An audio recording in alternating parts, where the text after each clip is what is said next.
Mudanças na Lei de Proteção de Cultivares podem ser votadas na próxima semana na Comissão de Agricultura da Câmara dos Deputados. E quem atualiza a gente agora com essas informações sobre essa proposta, então, e outros temas em discussão no Congresso Nacional, é o jornalista Leandro de Souza. Leandro, já chegando aqui para conversar com a gente, né, nos nossos estúdios. Boa tarde, Leandro. Obrigado, Simone. Boa tarde para você e uma ótima tarde também para quem está Temos muitos assuntos. Primeiro, né, entre eles, aqui, essa mudança defendida pela ProSoja Brasil. Quais as mudanças e por que delas? Simone, olha só, você sabe que a lei de propriedade intelectual aqui no Brasil são 3 legislações que vigoram atualmente, né? Elas foram todas aprovadas nos anos de 1990. Então, a gente está falando aí em quase ou mais de 30 anos em alguns casos específicos, né, Simone? Por exemplo, a lei de proteção de cultivares, ela é de 1997. A lei de proteção industrial também é de 1994. Então, são leis que se complementam. A mais jovem delas, a mais nova, é a Lei de Proteção de Sementes, ela é de 2003. Exatamente, só para não errar o número aqui. Então, é importante a gente trazer isso aqui. E o que acontece? Passado esse tempo, o que se identificou é que houve uma retração dos investimentos na oferta de cultivares que fossem mais adaptadas, sobretudo à mudança climática, por exemplo, a questão mais resiliente. Até se usou um exemplo, viu, Simone? Por exemplo, lá no Rio Grande do Sul, talvez o fato de a retração na pesquisa e de investimentos para a oferta de novas cultivares, de várias delas, né, Simone? A gente está falando de soja, milho, trigo, feijão, arroz. Isso tem acontecido exatamente porque o ambiente jurídico não dava garantias de que o investimento teria o retorno adequado. Quer dizer, muita insegurança. E o que acontece? Você acabou, ao longo de 30 anos, não desenvolvendo sementes que pudessem ter sido mais resilientes, que pudessem dar maior produtividade, por exemplo, para o produtor do Rio Grande do Sul, que enfrenta secas contínuas. A gente não está falando nem daquela enchente, porque aquilo ali é uma situação extraordinária, né? Mas das secas que o produtor está enfrentando. E muitas vezes, para você desenvolver uma nova cultivar, são necessários 15, 20, 30 ou até mais anos para poder colocar no mercado um produto que seja confiável e adequado para aquele tipo de região. Por isso mesmo, várias entidades, 20 delas, viu, Simone? A ProSoja, por exemplo, está envolvida nesse processo, a OCB também está envolvida. Quer dizer, muitas entidades estão trabalhando nessa questão, nessa temática, a CNA também, para tornar o ambiente mais atrativo para investimentos nesse segmento. Por isso, na próxima quarta-feira, já será analisado, será apresentado o parecer a respeito do novo projeto de lei que mexe com uma dessas leis, apenas a Lei de Proteção de Cultivares, Simone, que é a lei número 9.456 de 1997. São 3 legislações que se interagem entre si, mas a mudança vai acontecer exatamente nesta questão. Por quê? São 3 aspectos, 3 pontos que precisam ser destacados. O primeiro deles trata exatamente da questão do aumento do tempo, do prazo. Dependendo da cultura, Simone, a proteção, ou seja, a propriedade intelectual, ela está garantida entre 15 e 18 anos. O projeto de lei ele amplia para 20 e 25 anos. Então, ele dá maiores garantias para alguns dos segmentos. Por exemplo, o que o pessoal está dizendo que hoje você tem uma queda da oferta de arroz e feijão e de baixa produtividade, porque não há exatamente um incentivo para que essa semente chegue no mercado. Então, aumentando esta proteção para 25 anos, os desenvolvedores, os pesquisadores vão fazer investimentos aqui no Brasil, podendo, então, ofertar novas sementes para o segmento. Uma outra questão, por exemplo, é a pirataria, Simone. Tem uma questão que é significativa, que é importante. A pirataria, ela torna, de fato, o ambiente bastante inseguro para quem quer fazer investimentos. Por isso, o projeto de lei, ele cria punições, penas de até detenção de entre 3 e 5 anos, ou seja, torna mais rígida a legislação atual, porque, por enquanto, o que está acontecendo neste momento é que a legislação era muito branda, e isso tem incentivado.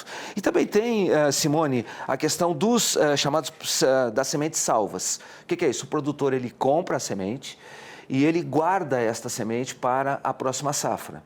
Ele pagou o royalty, então ele pagou a propriedade industrial, que é protegida, e pagou a propriedade para a produção de cultivares, ok? Só que no ano seguinte, quando ele reproduz, já não há mais o pagamento de nenhum desses royalties. A lei muda esta questão também.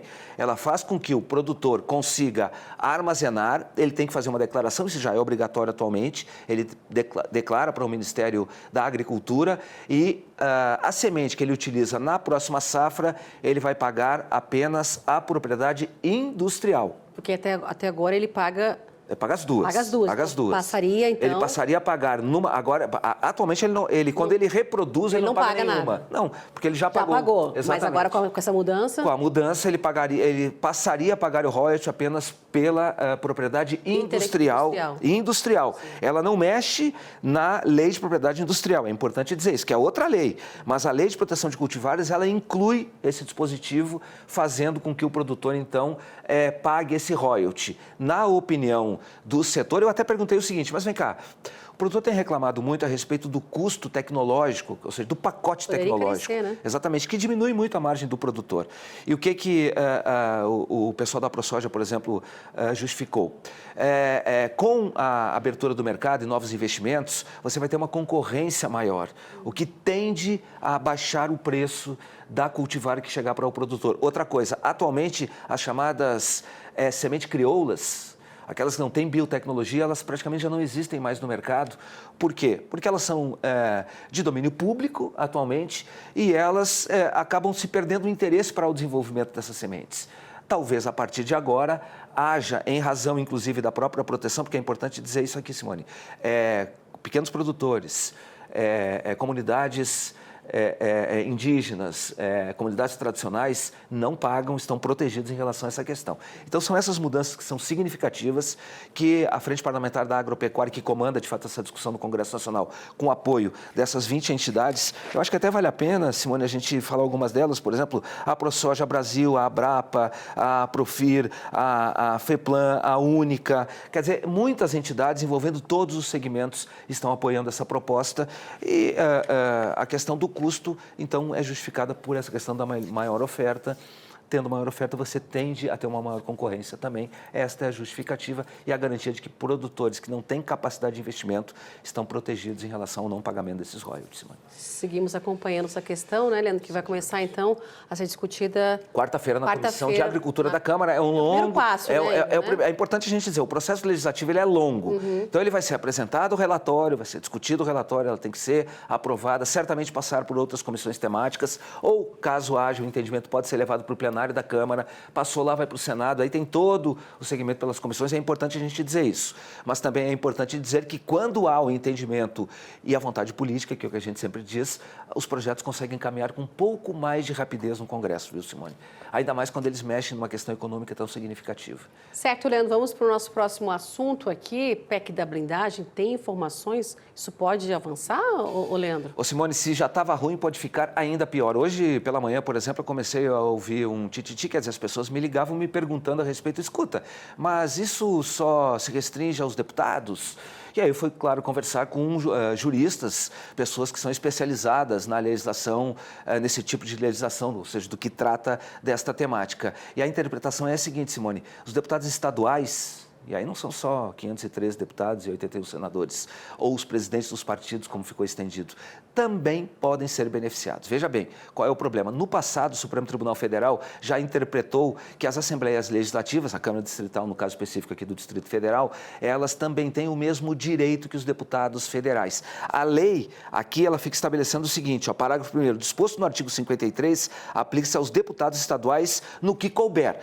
O que diz a lei? Não fala que vai ser estendido para os deputados estaduais. Agora, veja bem, na hipótese de um deputado estadual ser, por exemplo, confrontado com a justiça e ser preso, não há dúvida de que ele vai recorrer ao Supremo Tribunal Federal. Conforme a interpretação recente do Supremo em relação a esta extensão da prerrogativa dos próprios direitos, há uma tendência, de acordo com a maioria dos especialistas na matéria que eu conversei, juristas, há uma tendência de que, de fato, o Supremo diga que não, vale para todo mundo, se vale para um, vale para todo mundo.